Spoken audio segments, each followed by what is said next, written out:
আমাদের আজকে আসরের পরে মহিলা জামাতের বোনেরা তারা দাওয়াতি কাজ করতেছিল জামাত ইসলামীর। ওই অবস্থায় ওই গলিতে কিছু উশৃঙ্খল কিশোর গ্যাংয়ের সদস্য তারা এই মহিলাদেরকে উত্ত্যক্ত করেছে। মহিলা এবং জামাতের নেতারা মিলে কোনো এক মহিলার বাসায় গিয়ে তার ভোটার আইডি কার্ড চেয়েছে এবং বিকাশ নাম্বার চেয়েছে। তো ওই মহিলা তাদেরকে আটকাইছে। দোকানে আসার পরে দেখি এখানে অনেক লোক লোক যেন ভরা আছে। তো এই মাঝখানে যে এখনো কথা বলতে আছে, কথা কাটাকাটি করতে আছে। এর ভিতরে এখনো দুই পক্ষ কথা কাটাকাটি। হ্যাঁ, সবাই পুরুষ, এখনো কোনো মহিলা ছিল না তখন। আমি যখন মাগরিবের 10 মিনিট আগে কথা বলতেছি, তো এই লাগিয়ে দিচ্ছে দুই পক্ষ মারামারি লাগছে। তো জামাত এরা টিকতে না পারে আশ্রয় নিচ্ছে মসজিদের ভিতরে। ওই সময় মাগরিবের আবার আজানও দিয়ে দিচ্ছে। মাগরিবের মারামারি হচ্ছিল, এখন কথা কাটাকাটি হচ্ছে। অনেক দুই পক্ষ কি নিয়ে মারামারি করছে সেটা তো আমি কোনো দেশীয় অস্ত্র না, অস্ত্র না, এটা হাতে কোনো অস্ত্র টস্ত্র কোনো কিছু না। আপনারা তো এটা করতে পারেন না। এই অবস্থা করতে করতে যেই বিল্ডিং এ আটকাইছে ওই বিল্ডিং এর গেট পর্যন্ত চলে আসছে মসজিদের পাশে। পরবর্তীতে ওখানে অনেক লোক জড়ো হয় যে আপনারা তো কোনো জায়গায় এই বিকাশ নাম্বার নিতে পারেন না, ভোটার আইডি কার্ডও নিতে পারেন না। তো এইটা বলার পরে ওখানে যখন তর্কাতর্কি হয় তখন আমার সভাপতি আর ওই যে নয়ন ভাই ওনারা আবার ওখানে নামাজ পড়তে যাচ্ছিল, যে মাগরিবের নামাজ পড়বে, আসরের নামাজ পড়বে যাচ্ছিল, দেখে যে এই ঝামেলা। তখন উনি যায় ওখানে বলে যে আপনারা তো এটা করতে পারেন না, 22 তারিখ পর্যন্ত নির্বাচনী প্রচারণা বন্ধ, তো আপনারা এটা কেন করছেন? তো ওনারা বলে যে আপনারা বাধা দেওয়ার কে। এটা নিয়ে ওনাদের সাথে একটা তর্কাতর্কি হয়। আমি আবার করইতলা প্রোগ্রামে যাব, বের হয়ে দেখি ঝামেলা। তো আমি যে দুই পক্ষরেই বুঝায় পাঠাই দিছি এবং জামাতের যারা ওনাদেরকে বলছি দেখেন আমরা নিজেরা কোনো প্রচার করি না, সরকারের নিয়ম মানতেছি। তো আপনারা তো সিনিয়র, আপনারা কেন এটা করছেন? আবার মানুষের পার্সোনাল বিকাশ নাম্বার কেন নিচ্ছেন? এটা তো ভোট কেনার রাজনীতি না। তো ওনারা অনেক কথাবার্তা বলার পরে সরি বলছে আমাদের কাছে যে ভাই ঠিক আছে, এটা ভুলে গেছে, এরকম আর হবে না। তো আমরা আবার চিনি ওনাদেরকে, তো বলছি কাকা আপনাদেরকে তো আমরা চিনি, আপনারা গোপনে এইগুলো করেন, এটা তো খারাপ। এইটা বলে আমরা ওনাদেরকে না করে চলে গেছি আমরা একটা প্রোগ্রামে যাওয়ার পরে এখান থেকে কিছু বাড়িওয়ালা আমাকে ফোন দিছে যে মিলন তোমরা যে ওখানে ওনাদেরকে বাধা দিছিল আর ওনারা অনেক লোকজন নিয়ে এখানে জড়ো করতেছে। তো আমি বললাম যে এমন তো কোনো ঘটনা ঘটে নাই, ওনারা এখানে লোক আনবে কেন? তো পরবর্তীতে মাগরিবের একটু আগে আমরা এখানে আসার পরে আমার সাথে 10-12 জন লোক ছিল। আমি ওখানে যাই দেখি অনেক লোক, প্রায় 100-200 লোক। তো আমি বললাম ভাই আপনারা কারা, কোথা থেকে আসছেন?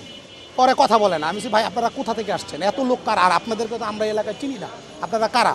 আপনারা কি জামাতের? কয় না আমরা জামাতের না। তো পরবর্তীতে কথা বলতে বলতে কেউই স্বীকার করে না, ওনারা অনেক জড়ো হয়। তো আমি ভিতরের রোডে ঢুকে গেছি, দেখি ভিতরের রোডে অনেক লোক। এই ঘটনায় পরে যাওয়ার পরেই পিছনে আমাদের দুইটা ছেলের গায়ে তারা অ্যাটাক করে বসে। যখন ওই যে তাদেরকে জিজ্ঞাসাবাদ করতেছে আপনারা জামাত নিকা, তারা তাদের উপরে অ্যাটাক করে এবং একজনের হাত ভেঙে ফেলে, একজনের এই ঠোঁট এরকম কেটে ফেলে। তো ওরা প্রায় 2 জন আহত হয়, অনেক মারছে ওদেরকে। তখন চিল্লাচিল্লি হতেছে, ওরা চিৎকার পারতেছে। তখন আমি এবার পিছনে দৌড় দিয়ে আসার পরে দেখি যে এই অবস্থা, আমরা ধাক্কায় সরাইছি। এর মধ্যে লোকজন আরও জড়ো হয়ে গেছে। আমাদের এখানকার এলাকার যারা ছিল তারা সব মিলে মনে করেন ওদেরকে আটকায় ফেলার পরে ওরা মনে করেন দৌড়ায় যায়। যখন দেখছে অপকথা দুই দিক দিয়ে মানুষজন আটকে ফেলছে, তখন ওরা যায় মসজিদের ভিতরে ঢুকে পড়ছে। বিজলি কেবলসের স্কিন কোটেড ইনসুলেশন আগুন প্রতিরোধী। বিজলি কেবলস, নিরাপদ আজীবন।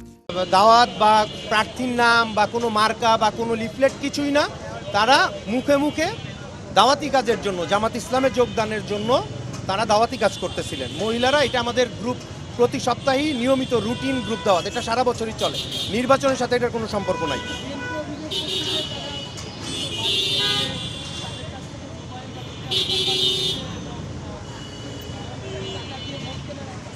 এটা সত্যও না এবং সর্বৈব এটা মিথ্যা কথা। কারণ আমাদের মহিলা জামাতকে এবং আমাদের সম্পূর্ণ সকল নেতাকর্মীকে ইনস্ট্রাকশন দেওয়া 22 তারিখের আগে আমরা কোনো ফরমাল প্রচারণায় নামবো না। এটা আমাদের দাওয়াতি কাজ, রুটিন দাওয়াতি কাজ। সেই দাওয়াতি কাজেই তারা হয়তোবা মনে করেছে, সেই মনে করা থেকে তারা আমাদের মহিলাদেরকে উত্ত্যক্ত করেছে এবং উত্ত্যক্তর মাত্রাটা এত বেশি ছিল, এক পর্যায়ে একজন সাধারণ মুরব্বী, তার বাড়ি পাশেই, উনি ওদেরকে এখান থেকে বিতাড়িত করেছেন। এখানে আমাদের কোনো লোক ছিল না। মহিলারা ভীত সন্ত্রস্ত হয়ে আমাদেরকে জানানোর পরে আমরা কিছু লোক গিয়ে তাদেরকে নিরাপদ আশ্রয়ে সরিয়ে দিই। এরপরে আমরা নামাজে যাওয়ার জন্য, মুসল্লিরা যখন মাগরিবের আজান হয়ে গেছে নামাজে ঢুকছি, ওই সময় তারা নামাজ আজানের পরে আমাদের উপরে অতর্কিত হামলা করেছে। ওই মুহূর্তে একজন মুরব্বী, ওখানেই বাড়ি, উনি এই কিশোর গ্যাংয়ের লোকদেরকে এখান থেকে বিতাড়িত করছে, ধমক দিয়ে পাঠিয়ে দিছে। মহিলাদেরকে ওই মুরব্বি সেভ করে নিয়ে আসছে। এর মধ্যে মহিলারা আমাদেরকে খবর দিয়েছে, আমাদের মা বোনেরা আমাদেরকে খবর দেওয়ার পরে আমরা ওখানে উপস্থিত হয়েছি, আমাদের মা বোনদেরকে আমরা নিরাপদে বের করে নিয়ে এসেছি। এর মধ্যেই মাগরিবের আজান দিয়েছে, আমরা ওই আল মোবারক মসজিদে নামাজের জন্য সবাই ঢুকতেছিলাম। এই অবস্থায় অতর্কিত 150 থেকে 200 তারা হই হই করে লাঠি সোটা মানে দেশীয় অস্ত্র যা আছে সব নিয়ে তারা মসজিদের ভিতরে মুসল্লিদের উপরে হামলে পড়ছে। মাগরিবের নামাজ হইতে দেয়নি ওখানে তারা। আজকে মাগরিবের নামাজ আল মোবারকে তারা এমনও পরিস্থিতি করছে, মুসল্লিরা ভয়ভীতি পেয়ে গেছে, সাধারণ মুসল্লিরা, এবং এলোপাতারি তারা মারছে এবং মসজিদের গেটের মধ্যে পাহারা দিয়ে দাঁড়ায় দাঁড়ায় থেকে তারা মারছে। মসজিদের বাইরেও তারা মানুষকে ইনজুর করছে, মারছে। আমার আপন ছোট ভাইকে তারা তাদের রাজনৈতিক অফিস সন্ত্রাসী মিলন, সে বিএনপির পোস্টেড, সে এইখানকার সংসদ সদস্য প্রার্থী যিনি, তার সাথে ওনার ওতপ্রোত সম্পর্ক। সন্ত্রাসী আশরাফ, সে ওখানকার ডিশ ব্যবসায়ী। এর ওই যে মুরব্বী কিশোর গ্যাংয়ের ছেলেপেলেকে ধমকায় পাঠাই দিল যে এরা তাদের ছত্রছায়ায় চলে। তারা গিয়ে ওখানে তাদের নেতাদেরকে বা তাদের যারা লিড দেয় তাদেরকে হয়তো বা কোনো একটা মিস ইনফরমেশন দিয়েছে, সেই মিস ইনফরমেশন তারা যাচাই বাছাই না করেই 150 থেকে 200 লোক দেশীয় অস্ত্র সহ অতর্কিত মুসল্লিদের উপর হামলা করেছে। এটা আমরা এটা এই সংঘর্ষটা আমরা চিন্তাই করি নাই বা আমাদের মধ্যে এই ধরনের কোনো টেন্ডেন্সি ছিল না। একটা বিষয়, আমরা যখন আসরের নামাজ পড়তে যাই, এখানে ভিতরে একটা মসজিদ আছে, এই মসজিদে তখন আমরা দেখলাম এক বাড়ির সামনে 4 জন মহিলাকে ওই বাড়ির মহিলারা আটকাইছে।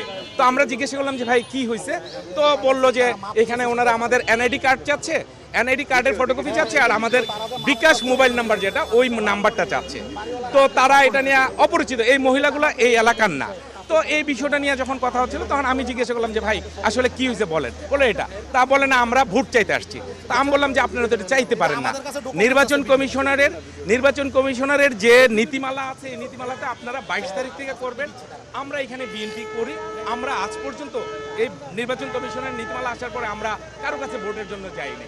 আমরা দুয়ার মাহফিল, আমাদের নেত্রী মারা গেছে আপনারা জানেন 30শে ডিসেম্বরে, আমরা বিভিন্ন জায়গায় দুয়ার মাহফিল করতেছি।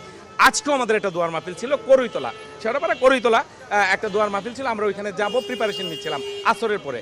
তো যাই হোক, এর মধ্যে জামাতের 4 জন বয়স্ক পুরুষ আসছে, এসে আমার এক বন্ধু আছে এই এলাকার বাড়ির মালিক সমিতির সভাপতি, উনি, ওনার নাম আশরাফ আলী, ওনাকে হাত দিয়ে একটা মৌন ধাক্কা দিছে। তো আমি বললাম যে ভাই আপনি তো ওনাকে ধাক্কা দিতে পারেন না, আপনি ধাক্কা দিবেন কেন? আমার বলে আপনি কে? আমি বললাম যে আমি এই এলাকার লোক, আমি এখানকার বিএনপির একজন কর্মী, আপনি তো নির্বাচনে ভোট চাইতে পারেন না। আমরা 22 তারিখে গলাগলি করে ভোট চাইতে যাব। আমরা এক বিল্ডিংয়ে উঠবো, আপনারা এক বিল্ডিংয়ে উঠবেন। আমরা চাচ্ছি একটা সৌহার্দ্যপূর্ণ পরিবেশে এই নির্বাচনটা, ত্রয়োদশ নির্বাচনটা অনুষ্ঠিত হবে। সংঘর্ষটা আসতেছি এই কথা বলে যাক, ওনাদের সাথে একটু কথা কাটাকাটি হয়েছে, আমরা চলে গেছি। ওনারা ফোন করে বাইর থেকে মফ করার জন্য শিবিরের বেশ কিছু ছেলেপেলে 70-80 বা 100 হবে, এরকম 150 লোক হবে, এরকম কিছু লোক আইনা আমরা চলে গেছি ওই দুয়ার মাহফিলে। আমরা যখন ওইখান থেকে ফিরে আসছি, আমাদের কিছু এলাকার ভাই ব্রাদারকে ওরা আইসা ওরা আমাদের মানে একটা মফ তৈরি করে, এবং এখানে আমার এক ছোট ভাই আছে, ওর আঙ্গুল ভেঙে গেছে, আর একটা ছোট ভাই আছে, ওকে প্রচণ্ড পরিমাণে বেধড়ক মারপিট করছে। তো ওরা তো এখানকার লোকাল ছেলে, ওদেরকে সবাই চিনে, ওইটাকে প্রোডাকশন দিতে যেয়ে এসে এখানে একটা দস্তাদস্তি হয়েছে। ওদের আমরা 2-3 জনকে দেখছি যে ওরা এর মধ্যে এই সংঘর্ষের মধ্যে ওরা ব্যথা পেয়েছে। যাই হোক, এর মধ্যে মাগরিবের টাইম হয়ে গেছে, আমিও মসজিদে অ্যাকচুয়ালি আমি মাগরিবের সময় মসজিদের ফার্স্ট কাতারিতেই চলে গেছিলাম নামাজ পড়ার জন্য। তো ওইখানে দেখলাম যে ওরা প্রায় 20-22 জনের মতো মসজিদের ভিতরে বসা আছে। তো ওরা বুঝতে পারছে, তখন যখন শুনছে আমাদের লোকজনরা মারামারি করছে, তখন এখানে অনেক লোক আমাদের চলে আসছে, 1-1.5 হাজার লোক আমাদের এই এলাকার লোকজন চলে আসছে।